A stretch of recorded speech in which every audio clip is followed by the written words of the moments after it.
বন্ধুরা, আমি এখন রান্না করছি ফুল চিংড়ির বড়ার ঝোল। দেখুন, এই ফুল চিংড়িগুলোকে কেটে ধুয়ে বেছে নুন হলুদ মেখে নিয়েছি। 3টে আলু কেটে নিয়েছি ডুমো ডুমো করে।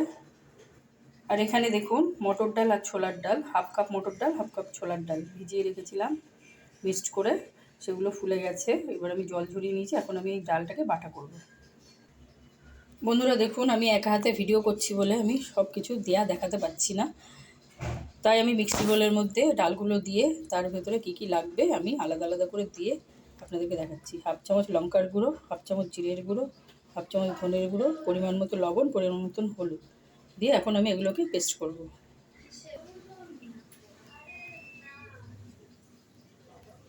বন্ধুরা দেখুন, কিছুক্ষণ পেস্ট করার পরে আমি এর ভিতরে আমুলের চামচের 1 চামচের একটু কম চিনি দিয়ে দিচ্ছি। চিনি দিতে আমি প্রথমে ভুলে গেছিলাম। এখন আমি আবার মিহি করে পেস্ট করব। বন্ধুরা দেখুন, পেস্ট করা হয়ে গেছে। এখন আমি এটাকে নামিয়ে নিচ্ছি। আপনারা দেখুন, চিংড়ি মাছগুলোর ভেতরে আমি ডাল বাটাগুলো দিয়ে দিয়েছি। এখন আমি এগুলোকে এইভাবে একসাথে মেখে নেব।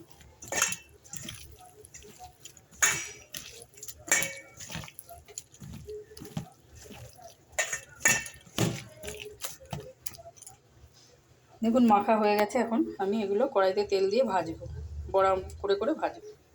বন্ধুরা, আমি এই মিক্সটার মধ্যে একটু কালো জিরে আর একটু গরম মশলার গুঁড়ো ছিটিয়ে দিয়েছি। এখন এগুলোকেও আমি একসাথে মেখে নেব। এদিকে দেখুন, কড়াইতে তেল দিয়েছি, এই তেলের ভেতরে ভাজা করব।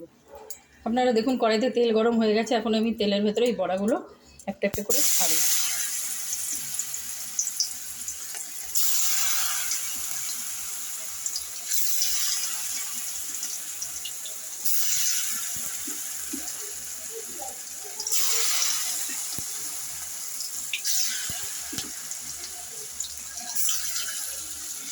এইভাবে আমি ভাজা করি।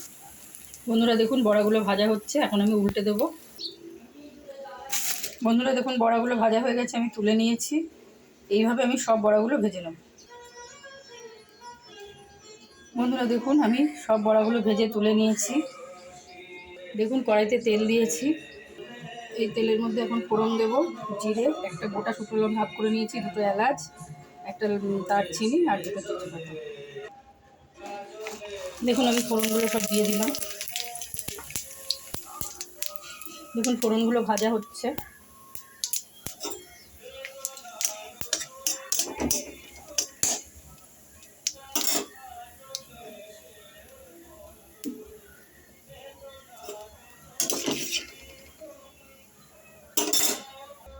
দেখুন, ফোড়নটা ভাজা হয়ে গেছে। এখন আমি এর ভেতরে একটা ছোট পেঁয়াজ কুচি করে রেখেছি, আর 3-4টে কোয়া রসুন কুচি করে রেখেছি, দিয়ে আমি সেগুলোকেও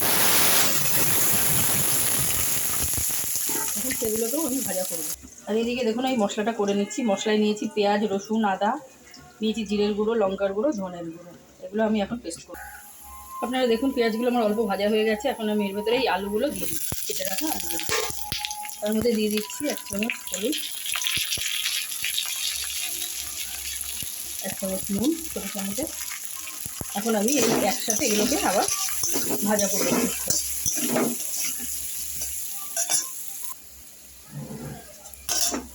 বন্ধুরা দেখুন, আলুগুলো ভাজা হয়ে গেছে। এখন আমি এর ভিতরে মশলাগুলো দিয়ে দিচ্ছি।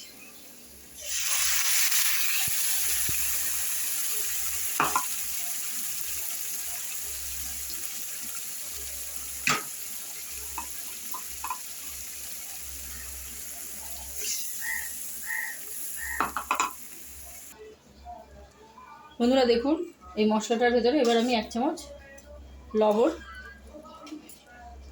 1 চামচ হলুদ দিয়ে দিলাম।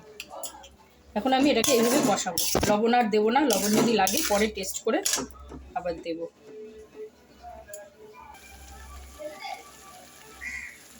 আর এর ভেতরে দিয়ে দিচ্ছি 1/2 চামচ চিনি।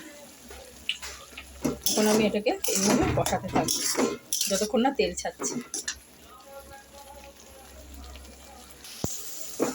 আপনারা দেখুন, মশলাটা কষা হচ্ছে।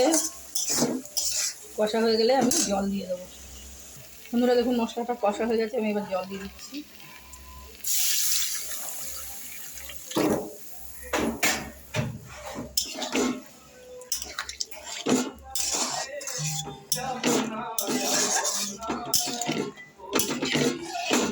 ব্যাস, আর জল দেবো না, নুন হলুদও দেবো না, পরে যদি লাগে চেক করে দেবো। এখন আমি ঢাকা দিয়ে দিচ্ছি, এইভাবে আমি 10 মিনিট হতে দেবো।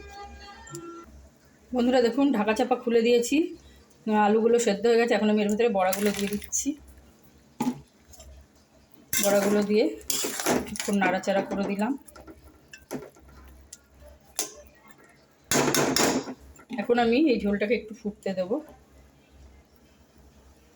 5 মিনিট মতো ঝোলটা ফুটবে।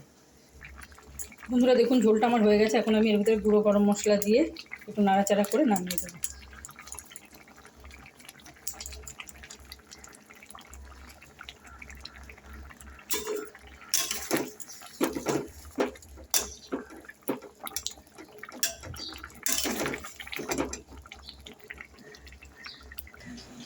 বন্ধুরা দেখুন, রান্নাটা আমার হয়ে গেছে, আমি নামিয়ে নিয়েছি। আমার রান্নাটা যদি আপনাদের ভালো লাগে তাহলে লাইক, কমেন্ট এবং সাবস্ক্রাইব করবেন। এখন এই রান্নাটা, এই যেটা বানালাম গুঁড়ো মানে ফুল চিংড়ির বড়ার ঝোল, এটা এখন ভাত দিয়ে খেতে হেভি লাগবে, জাস্ট জমে যাবে, মাংসের থেকেও ভালো লাগে খেতে।